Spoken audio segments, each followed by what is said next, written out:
Well, also with me here on set now is our international affairs editor, Philip Turle. Philip, I know you were asked this question earlier.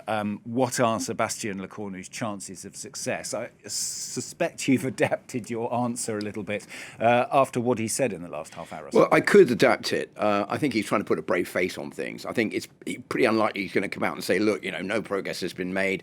This is all going very badly. And probably by the end of the day, the president will have to take the decision to call early elections. He's trying to put a brave face on it, thinking, OK, we met with the right wing yesterday. We're going to meet with the left wing parties this morning, with the Socialist Party, then with the Communists a little bit later on this afternoon, and also with the Greens later this morning, to try to hammer out some kind of an agreement. The problem is that no party has an absolute majority in the National Assembly. That's where this is all coming from, because whatever happens, whoever is elected, whoever becomes prime minister, nominated by the president, they don't have the power to push through reforms that everybody will agree to, and that's why we've seen successive governments collapse, because they're victims to no confidence votes.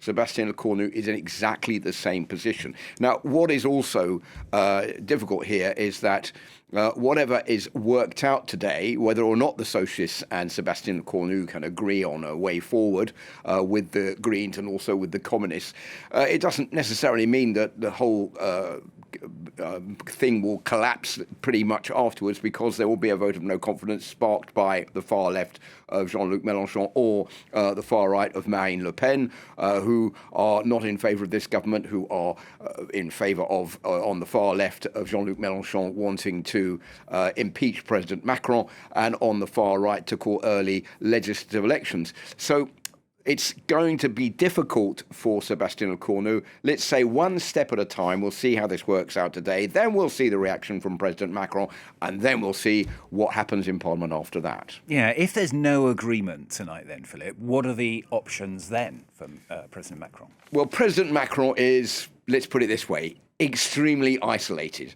It's lonely at the top, but he really is at the top and completely cut off. And even his strong supporters in the past have moved away and even criticised what he's doing. Two of his former prime ministers in the past 24 hours, one of them said he should arrange a budget by the end of the year and then call early presidential elections.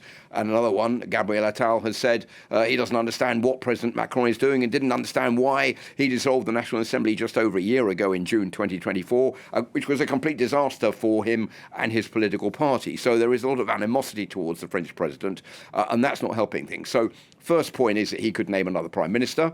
He could even keep Sébastien Lecornu if there is an agreement made today. But if that doesn't work out, he could call for a technocrat prime minister, if you like, to take over for the next few months and see if he or she can come up with some kind of working agreement with the different political parties. Second is call legislative elections. That is complicated because there needs to be at least between 20 and 35 days period between the dissolving of Parliament and the holding of those elections to allow the campaign to go forward. And that would mean they would be in November this year. And it would also be the same if there were early presidential elections. Now, President Macron doesn't want early legislative elections because he knows his party is going to do badly. The Socialists don't want early legislative elections because they will do badly too. And I think the right wing feels that they may also get a hammering in those elections. It's going to be good news for the far right of Marine Le Pen. President Macron has always ruled out presidential elections. He says that he will run his term until 2027, and he is not going to stand down early. And constitutionalists in France have also blown the whistle on this, saying that if Macron were to hand in his resignation, call early presidential elections, that could be bad news for democracy in France, because in the future would open the door to the presidential position becoming more fragile and at the mercy of Parliament, and the president is the one who's the guarantor of the French constitution, the guarantor of French government, and therefore it's not in his interest to stand down early. So all of this is very complicated for him. Just time to ask you, Philip, as well, what effect this has had on the French people? What is their impressions, if you like, of politics and of politicians?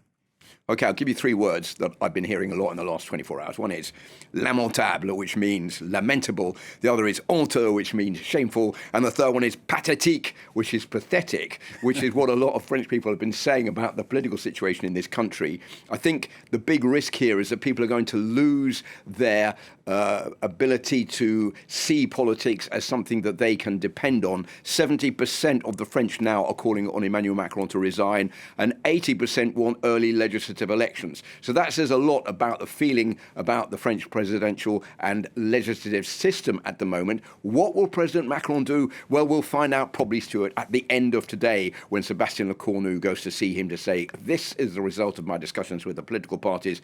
It's a breakthrough or it's a breakdown. We'll have to wait to see what happens. Exactly. Philip Turle, International Affairs Editor, puts a little bit more pessimistic there for us here on France 24. Thanks very much, Philip.